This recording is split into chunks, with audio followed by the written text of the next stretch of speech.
Welcome to the evening show with Jackie Brambles. This is the home of great conversations with your favourite living legends of the 70s, 80s and 90s. Tonight, as you may have guessed from that anthemic opening track, Africa, we're joined by a member of the band Toto. Now, as a group, they've sold over 40 million albums across over 40 years. But what makes them so very special is that the individuals within the band are so much in demand as musicians in their own right, as individuals, that between them, they've appeared on over 5,000 albums. That is mind-blowing. Tonight's special guest, David Paich, has notched up 2,000 of his own. He is a 6-time Grammy Award winner, and he's beaming in from his home in LA to join us. Hi. How you doing, David? Good. Great to hear that, and we're so pleased that you could join us tonight. And by the way, David, we should add to that lengthy list of extraordinary accomplishments in the intro there, that in our own top 300 streaming chart, Toto placed third with Africa 40 years on. Pretty incredible. I'm just blown away by the fact that I was in the charts at all, and the fact that I was in the top three there. I'm very honored. I feel very blessed. And I think it has to do with, there's an insatiable, our fans and listeners seem to have an insatiable desire to hear this song over and over again. I know I do. I listen to it all the time, and whenever it's on the radio, in the car, and I've heard it hundreds and hundreds of times. So I like to think that it's still relevant because it's a multi-generational song.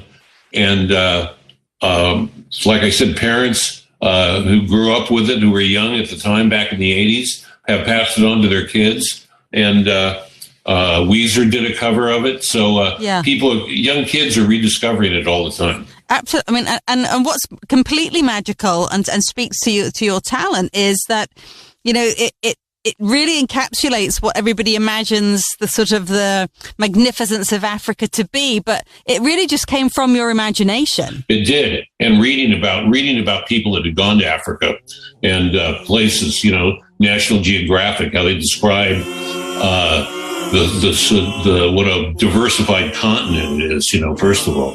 And but I love South African harmonies and kalimbas and the percussion instruments that go on to making different genres of music around the world. So I think that was one of the first, what they call global music.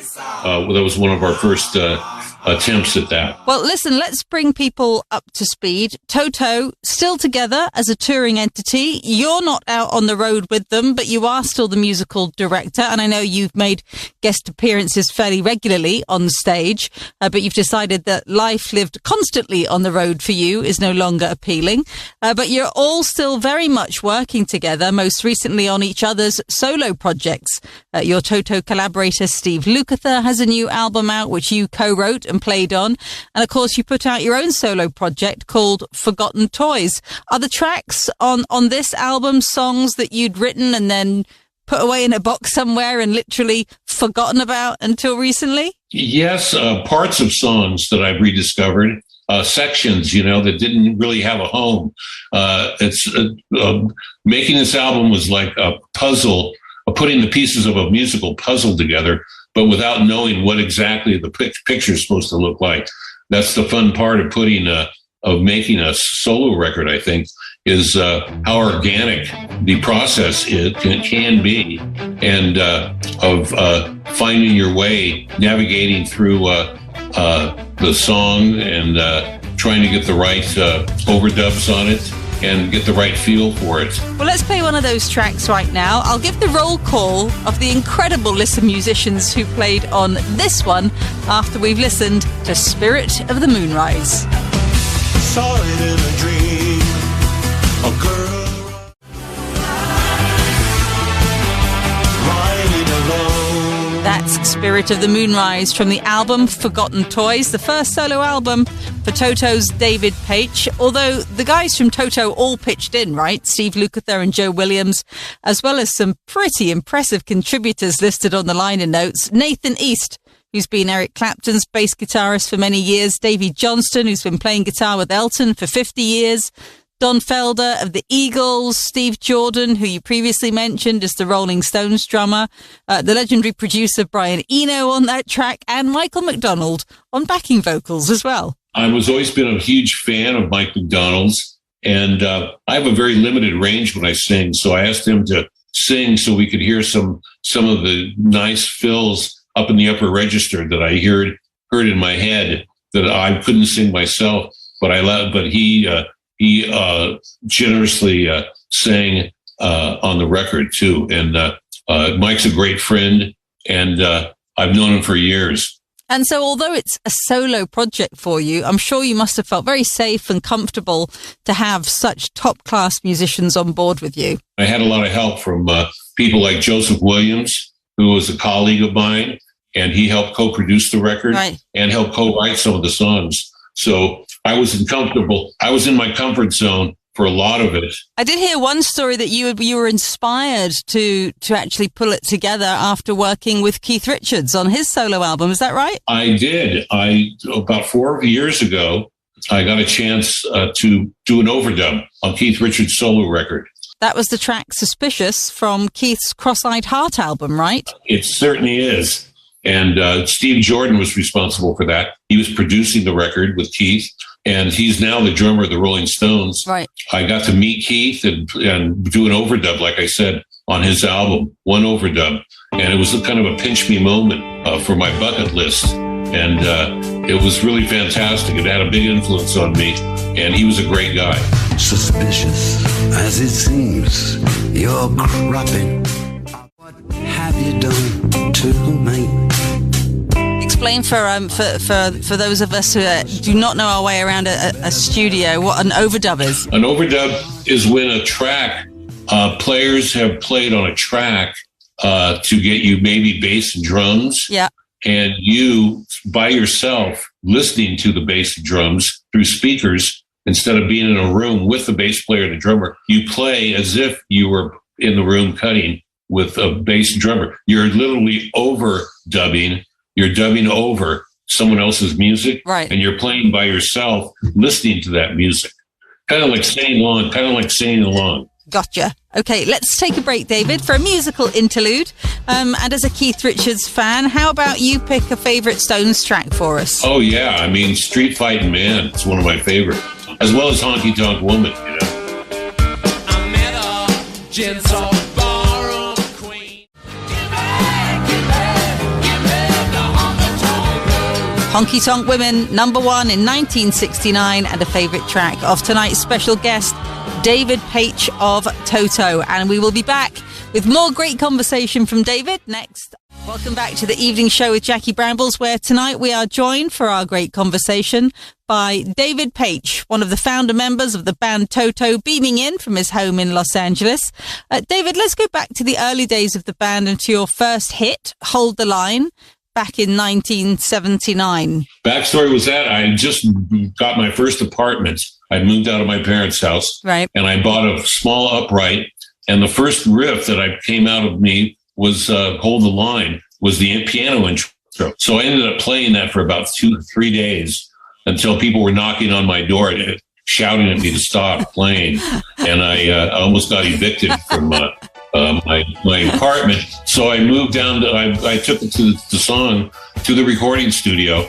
And there was Jeff, Luke, Hungate, and Kimball. And we played it, and it sounded just about like the record. So I knew that we had something, and it ended up being a top 5 single. Not in the way that you hold me.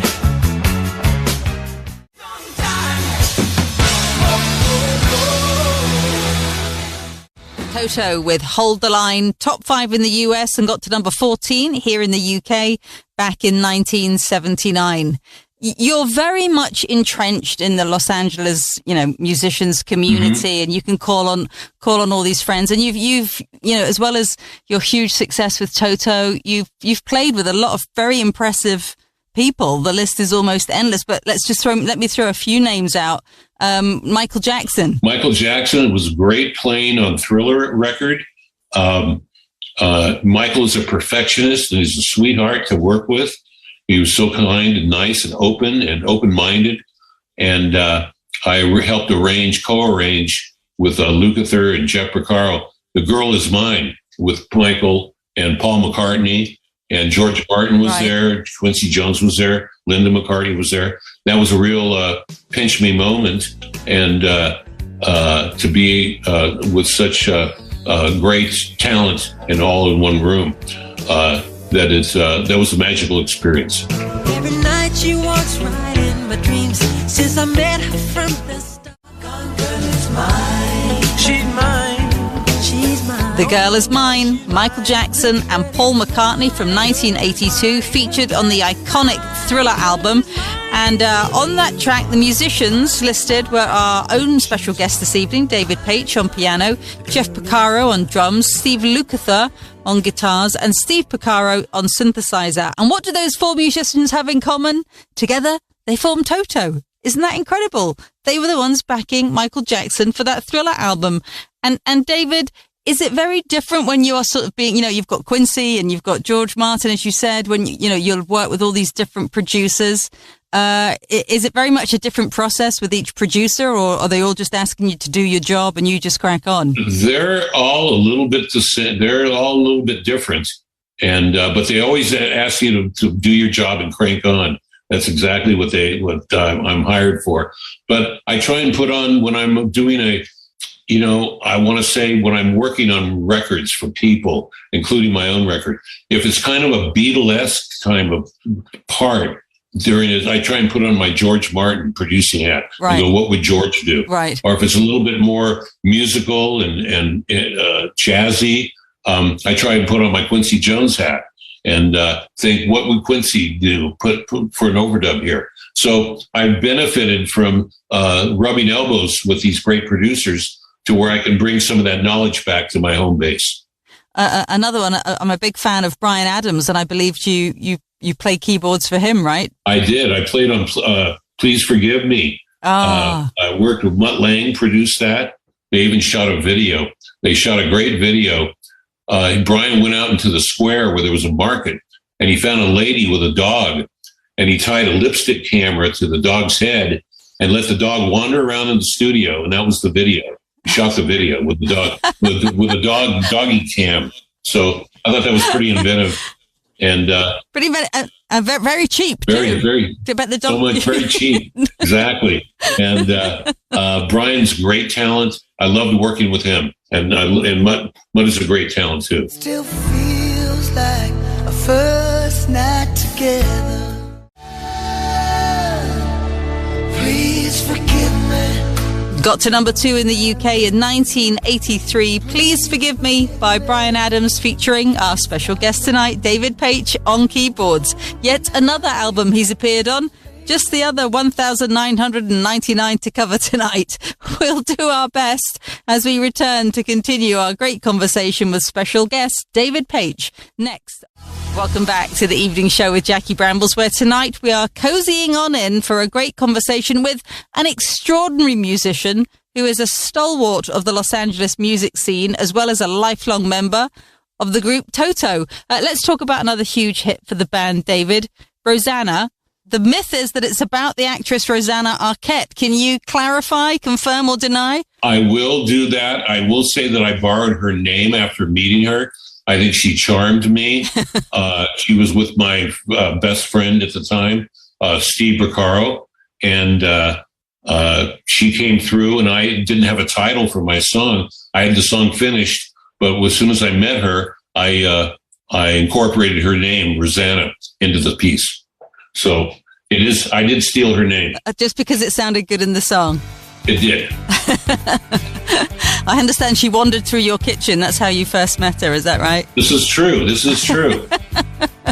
did your homework. Absolutely. All I wanna do when I wake up in the morning is see your eyes. Meet you all the way. 1983, Rossanna, huge hit for Toto. And as well as being in that band, tonight's guest, David Paich, has worked with an array of amazing talent over the years, including collaborating with Aretha Franklin, right? I did. I got a chance to not only play for her on a couple of albums, but I co-produced a record called Break It To Me Gently with my father, which became a number one on the R&B charts. It was so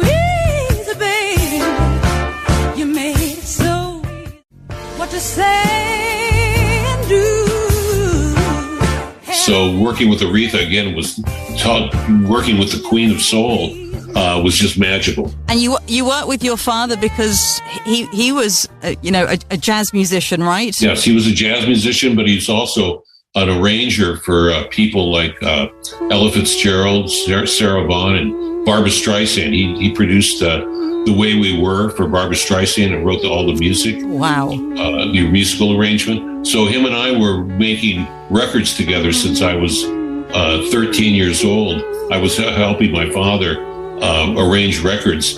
And we also did a song called Got to Be Real together with Cheryl Lynn that him and I, my dad and I produced. So that became a hit record as well. That is some musical education you had there growing up in that. That's rather a heady environment, isn't it? Oh, I feel very blessed. It was great. It was a very heavy environment. It was the professional world of music. Do you remember the first time you were sort of completely bowled over by meeting, a musical hero? I do. There were so many of them, but one of my favorite is I was in London in 1967. My father was working with Sammy Davis Jr. On an album called Dr. Dolittle that had just come out. And I got to meet Sammy and have the picture taken with him. And he was probably the most talented performer, entertainer at that time.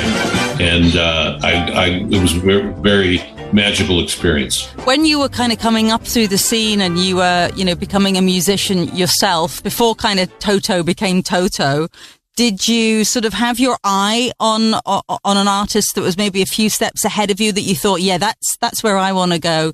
That's what I want to do. That's what I'm aspiring to be. Yeah. At the time, I still have several artists that I look up to that are mentors.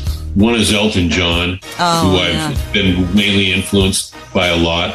I think one is Peter Gabriel, that's been an influence. And I think Phil Collins and Sting have both been really forerunners of a lot of music that I like and just aspire to make. I almost want to give up after I hear Sting or Phil Collins when they release a new record. It's so close to the way that I hear music in my head. It's almost, I almost give up. What is that about? Well, apart from the fact they're all British, all the ones that you've just mentioned. Yes, and I'm not. What is it about, as a musician, can you describe what it is you hear in their music that gives you that feeling? I think it's their voice and their lyrics that they come up with, especially Sting's lyrics. But their voice has a certain woody quality to it. Very musical, very personable, and very storytelling type of voice. You'll remember me when the west wind moves. We walk in fields of gold. Fields of Gold, sung by the beautiful voice of Sting, much admired by our special guest on The Great Conversation tonight, David Paich. It's been an extraordinary journey with Toto, hasn't it? Lots of ups, lots of downs, losing people along the way.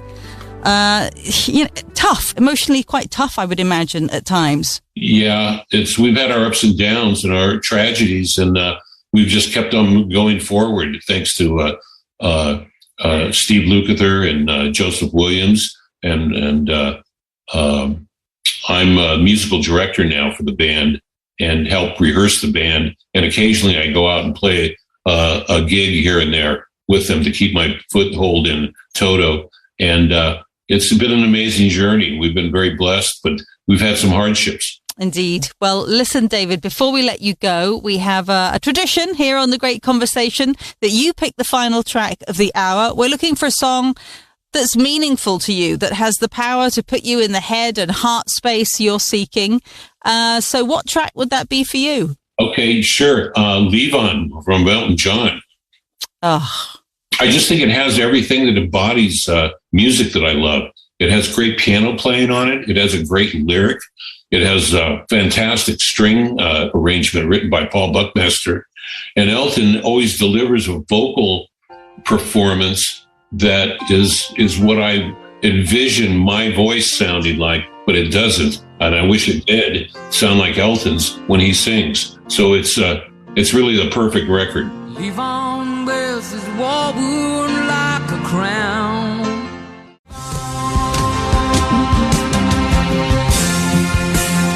from 1971. That's Leave On from Elton John, our final track in the Great Conversation Hour, as chosen by tonight's special guest, David Paich of Toto, who's joined us from Los Angeles. Oh, well, David, it's been such a pleasure to talk to you and wishing you nothing but the best. Well, thank you so much. And I just want to thank all of our friends and fans and listeners out there for all their support and love these years. And we're very blessed and very grateful to all of our fans and to people like yourself that interview us. And God bless everyone. Cheers, David. Take care. Thank you very much. Toto's David Paich. What an incredibly rich musical life he's led.